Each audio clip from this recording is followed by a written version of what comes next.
Hi, what's happening, y'all? It's your boy Rico from RicoScores, and breaking news, man. The Washington Commanders, the new regime of Adam Peters, Josh Ayers, Dan Quinn, and all of these guys have officially cut starting left tackle Charles Leno. Of course, we got to talk about what we lose in Charles Leno, not only as a player, but as a person. Of course, we got to talk about how much money do we save for our cap space, which is the more than likely reason that this happened. Of course, I'm going to give you a big time cap space update and where do we rank amongst the NFL as far as cap space goes. And then, of course, we got to figure out who we're going to get to replace him.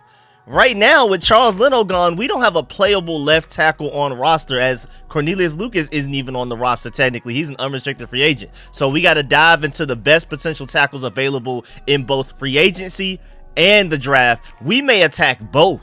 And then we also got to talk about, well, since we're already cutting people, you may want to go ahead and consider cutting Andrew Wiley. We're going to break down why and what potential replacements we can get for him in free agency. And while you're at it, I thought Charles Leno and Logan Thomas were the most likely cuts from this team with the new regime coming in. Charles Leno, that's one. Maybe Logan Thomas is next. But before we dive into all of that, make sure you stiff arm that like button, stiff arm the subscription button, and stiff arm the bell next to that subscription button so you get notification each and every time I release an informative and opinionated video just like this one. Make sure you stay tuned. Like I said, I have all of these video ideas and we're slowly getting through them, but we just keep having to push everything else back when breaking news like this happens. So stay tuned. One-stop shop for everything Commanders. I'm working on film sessions for the draft prospects, more mock drafts, everything. I have so much more information I'm trying to get to y'all, so just stay tuned. I'm really excited. But without further ado, man, let's go ahead and focus on this Charles Leno situation. More importantly, this left tackle situation. Let's get it.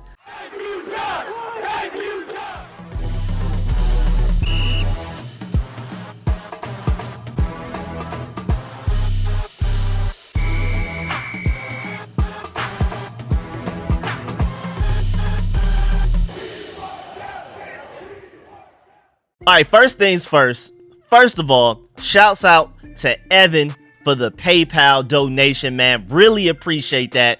When you donate while I'm not streaming, the least I feel like I can do is thank y'all in my upcoming video, like the very next video that I'm gonna record. So, man, I really appreciate y'all donating to the Cash App and PayPal, even while I'm not live streaming. And trust me, live streams are on the way as well, so stay tuned for those. But again, man, thank you, Evan, for that donation to the PayPal, man. Really appreciate that. Now, moving on. Adam Peters has finally made his first real roster decision. This is his first real move, and I say real because this is the first very impactful one. This is the first move that involved a starter, whether like re-signing a guy, signing a guy from a different team, which we're not allowed to do until March 11th, or cutting a guy like Charles Leno. This is the first starter move that has been made since Adam Peters and company have gotten here. I mean, a little while back, the Commanders did sign practice squad players Mason Brooks and Casimir Allen, but this is the first real offseason move of this next regime, this new regime. I'm super excited, man. We're finally getting things rolling. And so this all started when Ian Rappaport tweeted and reported, because again, Twitter is like the new place to report things. This is where people go to first to let people know everything. It's actually pretty incredible that Twitter has like become that important to, like, especially as far as sports goes. But he tweeted, the Commanders have informed starting left tackle Charles Leno that they are releasing him, source said. He is scheduled for hip surgery next week, and I'm pretty sure that plays a big role into it. Shouts out to Rush Manuel for this, because I completely agree. Charles Leno went from a 7th round pick to a reliable 10-year NFL vet, including 90+ consecutive starts at one point, who led by example and is a pillar in the community. I know Leno has a ceiling, but the Commanders were fortunate to sign him as a player, but more so as a person. I completely agree 100%. We're going to talk about that whole durability thing really soon, because I don't think people understand, like, yeah, the grass is always greener, and yeah, even I want to upgrade at left tackle. I mean, I've been saying that, but cutting your current starting left tackle makes it way less of a luxury, and now more so like a just absolute necessity. Like, it moves it up to probably our #1 need now. We're going to talk about that soon, because you can argue that quarterback might even necessarily not be our #1 need, and we already have edge rusher, we already have holes all over the roster. Now you technically just created an additional hole. Now again, I want to upgrade at tackle, but I'm just warning y'all what we're getting into. But I'm very optimistic And I'm going to give Adam Peters and the guys the benefit of the doubt that they have a plan in place. And we're going to dive into what that may potentially be. But continuing on, Michael Phillips, shouts out to him because I agree with this as well. Charles Leno's release has vibes of Morgan Moses getting cut early in Rivera's tenure. Easy to look at both and say we could do better, but then it's actually hard to actually do better. But then I also agree with at Commander's Realm where he replied, Moses was 29 when he was released, never missed a game here, wasn't expensive. Has since been a staple in Baltimore. Very true. Leno was 30 when he was signed here. Scrap heap signing like most of Ron Rivera's guys. I see the point of hard to do better, but I don't think it's a head scratcher like the Morgan Moses one cut was. And I agree because this is somewhat of a head scratcher, but again, I completely agree that we needed an upgrade at left tackle, but cutting him when we did is very interesting because we don't have like a guaranteed guy that's gonna step in. Maybe they already know something. Maybe they've been talking behind the scenes at the draft. They've already talked to agents and they already know a guy that they're potentially targeting that's also interested in maybe coming to us and we're willing to give him that money that he wants. Whatever. I don't know. But either way, the Morgan Moses cut was definitely a little bit more questionable than this one. Like the Morgan Moses one, even though a lot of people already move on from him, I feel like we were a little bit more split in half there. Whereas this Charles Leno one, pretty much 90-something% of people are ready to move on. But I'm with y'all when I'm saying that, yeah, we need to upgrade at tackle. We need to move on. But I'm just giving y'all the warning that, hey, man, we still got to find the guy to replace him. And this guy was durable. And I'm hoping that cutting him this soon also helps his chances of landing on another team because, again, he's a good guy. I want to see him go somewhere and prosper and continue to play how he's been playing. He hasn't been the best left tackle, but he's been serviceable. But at the same time, we do still need to get younger and more athletic. I wouldn't mind having a bunch of freak athletes all over the entire offensive line. Like a bunch of Samuel Cosmes. He was a freak athlete coming out. We took a chance on him. And I would argue through the second half of last season, Cosme was probably the best player on our entire team, including Jonathan Allen, Deron Payne, Terry McLaurin, all of those guys. And I say we keep believing in elite athleticism and trust our coaches to develop and get the most out of these athletic freaks. So, you know, I'm leaning towards more the high ceiling guys when it comes to this draft, but we'll see. Especially with the fact that, you know, since we're more than likely taking quarterback at number 2 overall, we're more than likely not going to have a chance to get one of those high floor guys because typically those guys go sooner, but we'll get there when we get there. And even though I did want an upgraded left tackle, like I said, I was thinking maybe they keep Charles Leno until they make sure they have his replacement already. Like maybe wait until after signing the new starter in free agency, or even maybe wait until after you draft his replacement. But nah, these people were like, you have to go right now. We don't even know who's going to start at left tackle already, unless, again, maybe they have somebody behind the scenes that they've already talked to their agent. They already have something in place, and maybe we're prepared to sign like Tyron Smith already. Like it's just destined to happen. We'll just wait until March 11th to actually get it going or something, even though I don't think it's legal to technically talk to agents or players yet. But who knows, man? I mean, to cut him this prematurely, even though, again, I agree with cutting them in general, but to cut him this early is a little risky, to say the least. Again, we don't have a starting left tackle right now. And on top of that, I would argue that this is not a great left tackle class in free agency. It's a pretty good class in the draft, but free agency wise, it's going to be a little tough, which takes me to how much money we save. And I'm going to give y'all a big cap space update for the Washington Commanders overall. So if they are releasing them literally like right now as a pre-June 1st cut, the Commanders are saving $7.28 million in cap space this 2024 season. But if this is a post-June 1st cut, which I don't think it is, then that would actually save us $11.78 million instead. But I'm just going to move forward assuming that it is a pre-June 1st cut. And then according to Over the Cap, the Commanders go from $78.5 million in cap space to $85.78 million in cap space. And that's a pretty big jump. That's a lot of money, man. We're going to talk about why later, because one of the guys that we may potentially want to bring in as his replacement, as an obvious upgrade, you can literally take that money in cap space savings and then potentially give it to him, because that's what his market value literally is. We'll get there later. And I don't know what the Patriots and Bears have been doing lately since the last time I gave y'all a cap space update. But before the Charles Leno's cut, we were actually 3rd in cap space. We've been number 1 for months now. I don't know what happened. I haven't been keeping track. I guess I could do further research into that to give y'all an answer maybe later. But I'm just more so focused on the Commanders right now. That's why I didn't dive into what moves they made. Of course, if you just happen to know, let me know in the comment section, please. But again, we were 3rd in cap space before this cut, and now this cut moves us ahead of the Bears to 2nd, but still behind the Patriots, which is really interesting, man. I don't know what the Patriots did, but boy, they are loaded in cap space. And again, even beyond whether or not the Commanders liked him a lot, Charles Leno also was playing on a bad hip.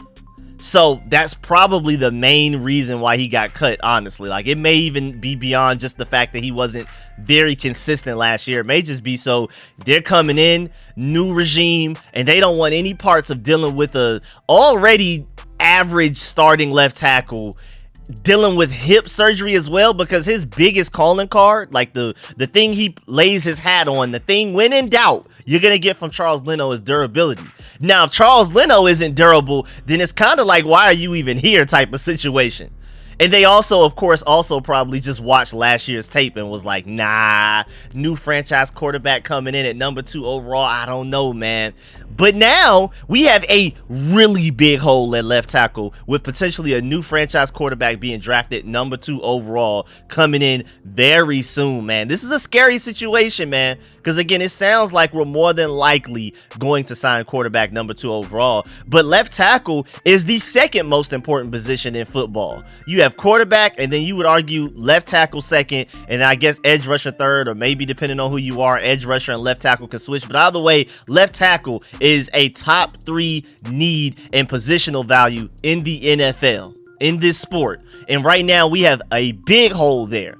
Because you could even argue quarterback wise, when in doubt, we technically have Sam Howell if you needed to. So it's not necessarily a hole. Just like with Charles Leno still currently on roster, I would argue I would prefer an upgrade. Same thing with Sam Howell. I would argue we prefer an upgrade. But at the end of the day, it's not a hole on the roster. Now left tackle is officially a hole on this roster. And we already have big holes to fill all up and down this roster. Like, again, going back to tackle, you could argue that we needed an upgrade, but it wasn't just a full-on hole. At least we had somebody serviceable there.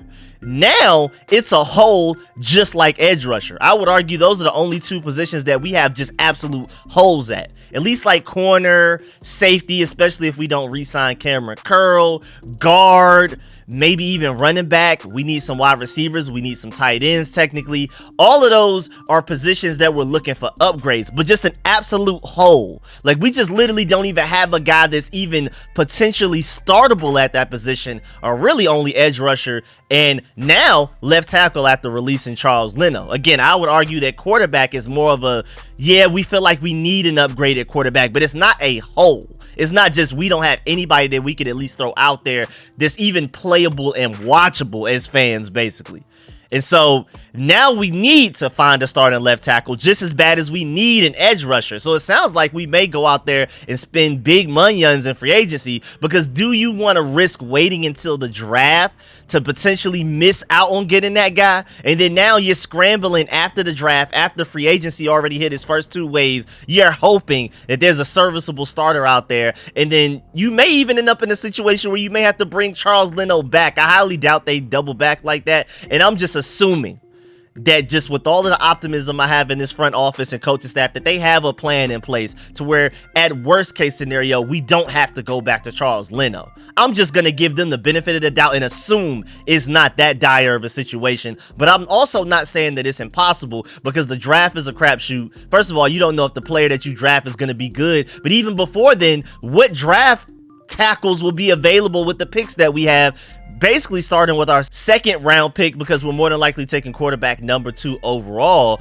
And well, I mean, what tackles are going to be available there? And then free agency. Who's to say that no matter how bad we want one of those top free agency tackles, that either one of them wants to come to us? Again, I'm just going to assume that Adam Peters and those guys, based on what they've been doing at the combine, they've been talking to agents, been talking to teams, they must have something in place to replace Charles Leno, to cut him this early. I mean, I like Cornelius Lucas just as much as everybody else, but I prefer him as a backup swing tackle. And on top of that, he's an unrestricted free agent right now. So he's technically not even on the team either. That's why I say we don't even really have a playable left tackle right now, because even Cornelius Lucas is not on the roster. Charles Leno cut, Cornelius Lucas unrestricted free agent as of 2024 free agency. So we have a huge needed tackle. And even if Cornelius Lucas was on the roster, I would still want to sign and or draft a starting left tackle. I prefer Cornelius Lucas as a backup. And again, I've been saying for the past couple of months that cutting Charles Leno made a lot of sense. I just didn't expect them to do it this soon. They have to have somebody, not even in mind, like an idea or a possibility. They must have like utmost confidence that they have somebody on lock in draft or free agency, maybe both, that's going to replace them, to cut them this soon. I mean, they have been at the combine. They've been talking to agents, some teams and things like that. There has to be some confidence in their ability to find his replacement. Most likely in free agency, though, because, again, the draft is a sticky situation as far as who's going to be available when you pick second round after you draft somebody second overall. And don't forget, Charles Leno, I want to acknowledge the fact that he was as durable as they come. And talent only matters when you're available. He started 47 of 51 possible games for us over the past 3 years. And I remember one of them was like a tragic situation that I don't even want to dive into right now. But just remember that. He wasn't the best, but he was always there. And that is important. That's very valuable. But assuming that free agency is the route that we're more than likely taking, because you want to go ahead and have left tackle figured out before you even draft that quarterback second overall potentially, let's take a look at the best tackles available in free agency. And it's not a long list, man. Like I said earlier, this is not a great left tackle free agency class. There's some good guys out there, but I don't know, man.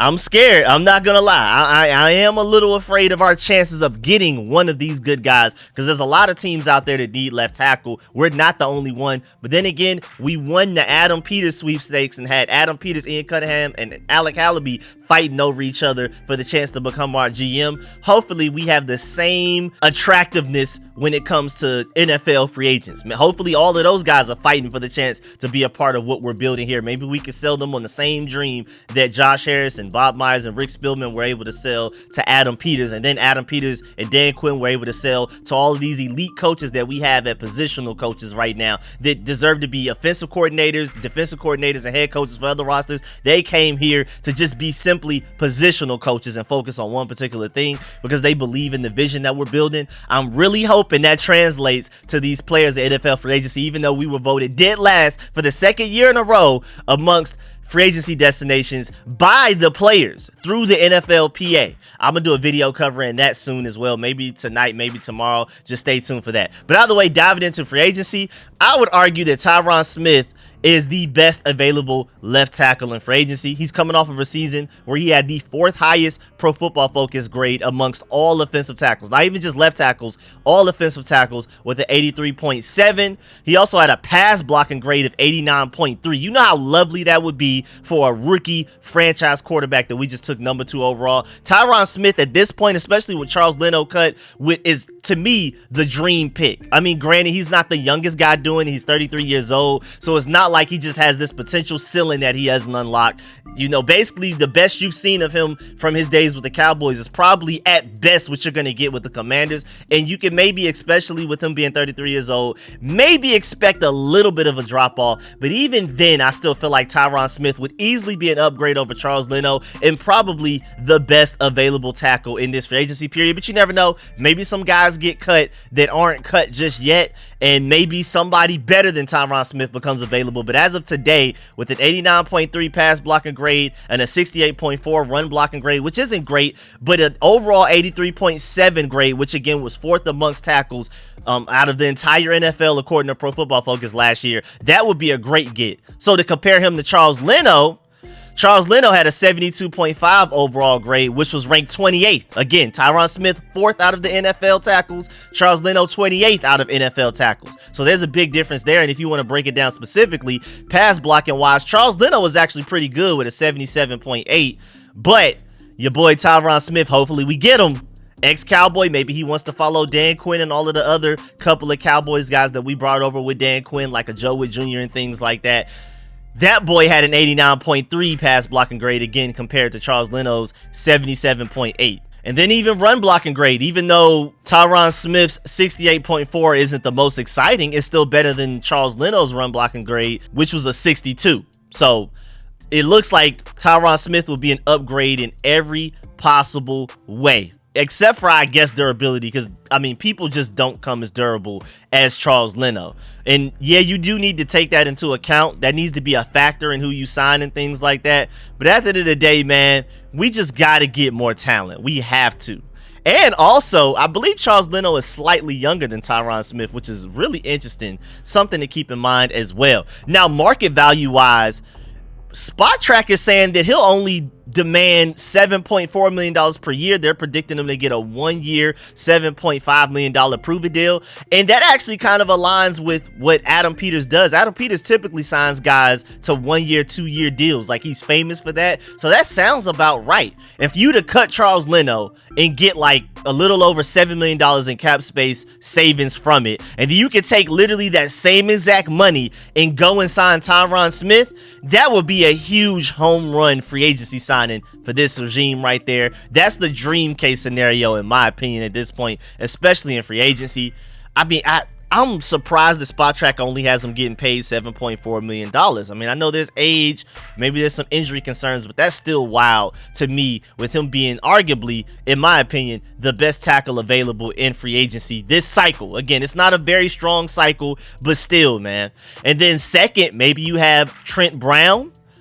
I mean, that's somebody that you could potentially look at. He had an 80.2 overall Pro Football Focus grade, which landed him at 11th, tied for 11th out of NFL starting tackles. Again, Tyron Smith 4th, Charles Leno 28th, Trent Brown tied for 11th. You know who's right above him at 10th? Morgan Moses. Crazy, isn't it? Just crazy.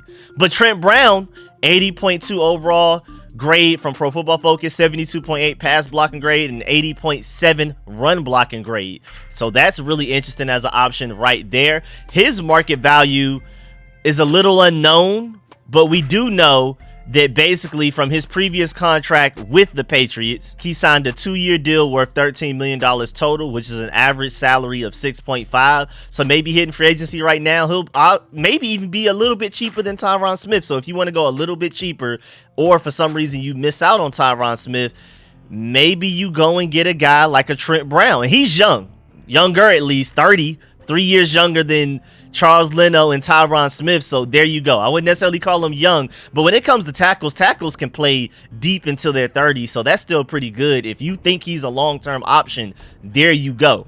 And then also you have maybe like a Mekhi Becton, which is very risky because he had big ups and downs this past season. He's very talented, but he's also injury prone. And then we even embarrassed him when we played the Jets late last season. We had him looking crazy out there at times, and we didn't even have like the most elite edge rushers. By then, Montez Sweat and Chase Young were already gone. So we were beating up on the Jets, and Mekhi Becton specifically, with like Casey Toohill, James Smith-Williams, and KJ Henry and guys like that. He had an overall grade of 53.2 last year, run blocking grade of 56.3, and a pass blocking grade of 60.7, which again, of course, is way worse than what Charles Leno last year. Again, Charles Leno had a grade of 72.5 last year. To go from Charles Leno to a Mekhi Becton with a 53.2 overall grade does sound crazy, but his ceiling is still very high. He's very talented. If you can get him to stay healthy and coach him up the right way, you may have a franchise left tackle there. He's still only 24 years old, but he's the biggest boom or bust here. He's a big time gamble because he was not good last year. He flashed. You could argue at his best he looked better than Charles Leno, but he wasn't as consistent as Charles Leno. And if people were pulling their hair out off of what Charles Leno was doing, especially against the Giants, boy, oh my God, against the Giants, Charles Leno was basically unplayable. They had his number. They were like his kryptonite. Then you would probably be even more frustrated with a Mekhi Becton watching him play. Go back and look at that Commanders-Jets game. I know some of y'all have to remember how bad he was in that game. And so, boom or bust, I think Mekhi Becton, if you bring him in, you're also still definitely planning on drafting a guy early, like second round at the latest, to be your starting left tackle. And he's going to be more so your experiment. Or you're even potentially still signing a guy like Tyrann Mathieu. I can't see a team that doesn't at least have a starting caliber left tackle going out to get a Mekhi Becton. Mekhi Becton is the type of guy that you take a risk on if you don't cut Charles Leno, because you at least have a guy that can start for you that's, you know, hip surgery aside, is durable. You know he can go out there and at the very least be playable. Not great, but playable. Right now, Mekhi Becton is so risky. I don't know, man. You only take a Mekhi Becton if you still have, at minimum, a Cornelius Lucas that's ready to start at left tackle, worst case scenario, break glass in case of emergency. But to sign Mekhi Becton and assume he's your starting left tackle of the future is very risky. And this is coming from somebody that wanted him so bad in the draft coming out a few years ago, coming out of Louisville. But I just don't know. And what's even crazier is that so far out of everybody we've talked about in this video as far as potential free agent targets for the Commanders at left tackle, Mekhi Becton is the most expensive by far. Spotrac has him estimated to make $12.9 million per year in his next contract. That's ridiculous. More than $5 million more than Tyron Smith? No, thank you. If that's real, if that's for real true, I'm too good on Mekhi Becton. But while you're at it, if you want to upgrade at right tackle while we're here, let's talk about that as well. Because like I said earlier, you're more than likely drafting quarterback number 2 overall, and right now you don't have a playable left tackle on roster, and your right tackle allowed 9 sacks last year. Now granted, the last few games of the season he did improve, but on top of all of that, he was an Eric Bieniemy signing. So I just don't see where Andrew Wiley at best is starting. Like, I don't see that at all. Like, I think it's possible that we cut him, even though it doesn't necessarily make sense that much cap space wise. But I think we go into the 2024 season with Andrew Wiley as our backup, more than likely. I think he basically replaces Cornelius Lucas if they don't re-sign him as like the backup swing tackle. Or Andrew Wiley also has experience starting at guard at the NFL level, so he's a decent backup that if you have an injury, no matter where you have it at, other than maybe center, that's a guy that can step in for you. But to go into 2024 season assuming that Andrew Wiley is your starting right tackle can't be healthy, especially again with the potential number 2 overall pick franchise quarterback on the way. So when you're looking at free agency, you have Mike Onwenu from the Patriots. I hope I pronounced that correctly. This is another young guy, 26 years old, with a ceiling. His best days are ahead of him. I mean, I think this is the type of guy that you definitely take a risk on at right tackle potentially. He had a 71.5 overall grade with a 68 pass blocking grade and a 72.2 run blocking grade. Not great at all. And slightly lower grade than Charles Leno, like very slightly, literally right behind him. Charles Leno was the 28th highest graded tackle from last year according to Pro Football Focus. Mike Onwenu was 29th, right behind him. So, but hey, at the very least, better than Andrew Wiley, who's 33rd with a 69.2 overall grade. So Mike Onwenu would not only be younger, but also a slight upgrade, which, hey, man, explore that option right there, man. Andrew Wiley allowed 9 sacks last year. That wasn't good. I didn't have fun with that at all last year, man.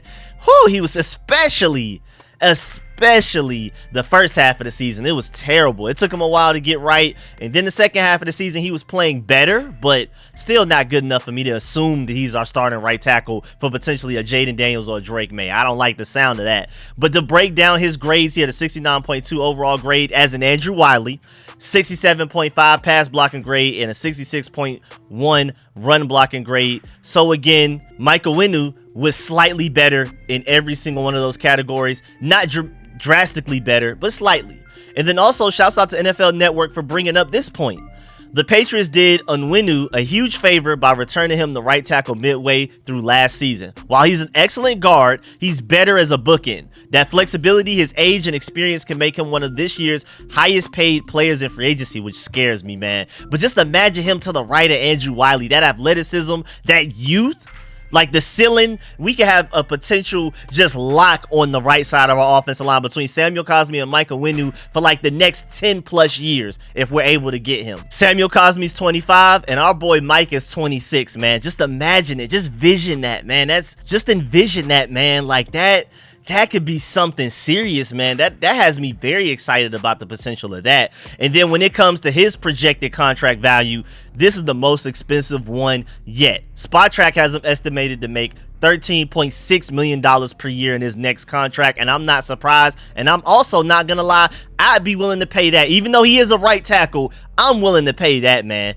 And Samuel Cosmi, right guard. Mike, right tackle? Come on, man. But then again, do you want to spend that much money on right tackle? And you're speaking of Samuel Cosmi, you're gonna have to pay him potentially big money within the next couple of years, because again, you can argue that Samuel Cosmi was our best player on our team, especially the second half of last season. I'm working on a video breaking down exactly why he was literally the Commanders' best player. And then staying with right tackle, you also have a guy like a Jonah Williams, potentially from the Bengals. Another young guy, 26 years old. Didn't play very well last year. Had an overall grade of 58.5. Pass blocking grade 57.9. And run blocking grade of 54. That's not good at all. That's actually really, really bad. But if you want to explore that, there's an option right there.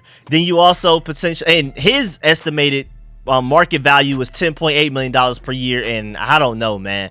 I'm not sure if I'm willing to pay that guy that much, who you could argue may not even necessarily be an upgrade over at Andrew Wiley potentially. So we'll see how that goes. And then staying with right tackle, maybe you want George Fant, who's 31 years old. He had a 61.7 overall grade, but a 68.4 pass blocking grade. Maybe you want him at right tackle.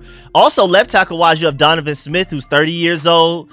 Right tackle wise, going back to that, you have Jermaine Elaminor, 29 years old. From the Raiders, maybe you want to look at him, 68.5 overall grade, sleeper right there. You also have Kendall Lamb from the Dolphins, 31-year-old left tackle, 64.3 overall grade. So you have some options out there. You really do. And then some people actually consider Cornelius Lucas a top 10 tackle in free agency right now. That tells you how, I wouldn't say weak, but how not strong this free agency tackle class is. And I like Cornelius Lucas, but when he's a top 10 tackle, especially at 32 years old, you know there's something up right there. But yeah, man, there's some options out there for tackle to potentially replace Charles Leno, and if you want to, Andrew Wiley as well. Now let's take a look at the draft, because this is where it's the most exciting. So depending on where you look, you have Joe Alt, that's potentially going to be the first tackle taken off the board within the top 5 more than likely. Olu-Fashanu, I doubt makes it out of the top 8. At worst, top 10. Then you have Talise Fuaga from Oregon State. Some people see him as potentially the third best tackle, going maybe top 15. You have JC Latham. Some people actually have him, like I've seen some scouts say that he's the best tackle in this entire draft, but he's more than likely going somewhere first round, mid-first round, or something like that. Then my Georgia dog, Amarius Mims, my boy, I would say has the highest ceiling in this entire draft class. His situation is weird because some people view him as too much of a project and not a first rounder at all. So maybe we could potentially get him with our second round pick. But then also some people with that ceiling, again, if you're just taking a look at tape, if you want to say who out of all of these tackle prospects in this draft, if you had to pick the best game from each of those guys, who had the best game out of those best games, I would say Amarius Mims versus Ohio State. Nobody else in this draft can do what he did against Ohio State in that playoff game, point blank period. He is the highest ceiling. I'm telling y'all will see once he hits this combine and absolutely kills it. He has the highest ceiling, I feel like, of any tackle to come out of a draft class in a couple of years, even more than Darnell Wright, even more than DeJuan Jones, even more than like an Olu-Fashanu. We're talking about just pure ceiling, God-given ability, natural born talent. Nobody beats out Amarius Mims. But of course, the injury history, the lack of playing time due to injury history, and also having to sit behind Broderick Jones and guys like that for the past couple of years. But then when he had his chance to start this past year, he got hurt. So of course I can see with his lack of experience, still raw in certain areas, and also his injury history, that somebody may not see him as a first round pick. But I'm telling you, if you take Amarius Mims and then you develop him into what he's supposed to be, future Hall of Famer written all over him. But you also have Tyler Guyton from Oklahoma. You have Jordan Morgan from Arizona. You have Patrick Paul from Houston. You have Troy Fatanu potentially from Washington. And some people feel like I think he's worth like a mid first round pick. Some people feel like he's not even necessarily worth going in the second round, which is absolutely amazing. I love Troy Fatanu. Some people also don't even view him as a tackle, period. Some people think he's a guard. So maybe he'll be there with our second round pick, but who knows? But to me, it's starting to look like we trade back up into the mid to late first round potentially to get our guy. pull a Montez Sweat, like how we took our 2 seconds a few years ago and used them to trade back up into the first round to get Montez Sweat. And now, ironically, we use that draft pick we got from trading Montez Sweat to the Bears to potentially do the same thing. I mean, it's just a cycle, never-ending cycle. Do trade back up into the first to get Montez Sweat, then use that pick we used to trade away Montez Sweat to do the same thing again. Is actually really interesting. Or if you're one of the many people that want to trade back from number 2 overall, instead of taking a quarterback there like Jayden Daniels or Drake May and then give Sam Howell another chance, then you can also argue that this increases the chances of that happening, because there does seem to be a pretty sizable drop off in tackle talent after the middle of the first round. And of course, I prefer to take quarterback number 2 overall by far, no matter what, but I can also see the argument from the people that would prefer that route. But either way, can we please get back to the days of having an elite left tackle like a Chris Samuels or a Trent Williams? Even though we were doing a lot of losing during those days, we as Burgundy fans, I don't think y'all understand how spoiled we were at left tackle for a long time. We went from Samuels to Trent so smoothly, just like how basically the Packers have gone from Brett Favre to Aaron Rodgers to Jordan Love. We did the same thing at left tackle for a while. But ever since Trent, it hasn't been great. We've had decent guys, we've had serviceable guys, but we haven't had a Trent Williams or a Chris Samuels since we had Trent Williams or Chris Samuels, and I would love for us to potentially find that guy next. And so now, as far as roster cuts go, like I spoke about weeks ago, a couple of months ago, Charles Leno and Logan Thomas were the guys that were most likely to get cut. So I'm assuming Logan Thomas is next. Stay tuned to see if that ends up happening. And then also, before we get up out of here, I thought this was really cool, man. Charles Leno's wife tweeted out breaking news. Charles Leno has officially accepted a new role as a stay-at-home dad, nurse gen activated. Thanks for everything, Washington. Y'all have embraced our family with open arms these past 3 years through some super difficult times, and we will forever love y'all. So I love that, man. That warms my heart. Shouts out to Charles Leno and his family, man. Shouts out to all of y'all, man. Great guy. Was there when we needed him the most. He wasn't the best player, but man, we really appreciate him. He was one of the most durable, and I absolutely love how they tweeted that, man. That was really cool. I saw it and thought, wait, he really did get signed that quick or something? And then it was something like that, and I just thought that was super cool, super dope. So yeah, man, that's the end of this video. Please get in the comment section. Let me know how you feel about everything discussed in this video. Please stiff arm that like button, stiff arm the subscription button, stiff arm the bell next to that subscription button so you get notification each and every time I release a informative and opinionated video just like this one. Stay tuned, because after Charles Leno getting cut, I would not be surprised if Logan Thomas gets cut soon afterwards. So make sure you have that bell next to the subscription button clicked in as well, because as soon as that happens, whether it's today, tomorrow, or sometime before the combine is over, I will come out with that video as well. If it happens today, I'm going right back into recording as soon as I release this video to work on that. So make sure you have that bell clicked in so you get the notification immediately after I potentially release that video, whenever it ends up happening. Of course, let me know in the comment section how you feel about all of this discussed in this video. How do you feel about us cutting Charles Leno so early? How do you feel about the potential cap space savings that we got from him? And out of all of those top guys that I listed, which guys would you prefer to bring in? Do you want to replace Andrew Wiley at the same time as well? Do you agree with me that now left tackle is arguably our biggest need, that or edge rusher, even more so than quarterback? Also, let me know if you agree or disagree with any of my points, and if you have any other potential tackle names that are available in free agency, or maybe even the draft, like late round draft guys, let me know that in the comment section, because I will be trying to read those so y'all can put me up on game. You know, I know I make these videos and maybe some people look at me like I'm just the guy that knows everything, but nah, I really go to these comment sections for help and to become a smarter, not only just analyst, but fan of football. So I'm always in the comment sections trying to see what y'all are putting me on to. Maybe you have some draft sleepers, some free agency sleepers that I'm not aware of. Please put me on. And then also in the process, with the comment section, everybody else can see it. Put everybody on while you're at it. So man, I really appreciate y'all. I'm gonna catch y'all later. I'm out.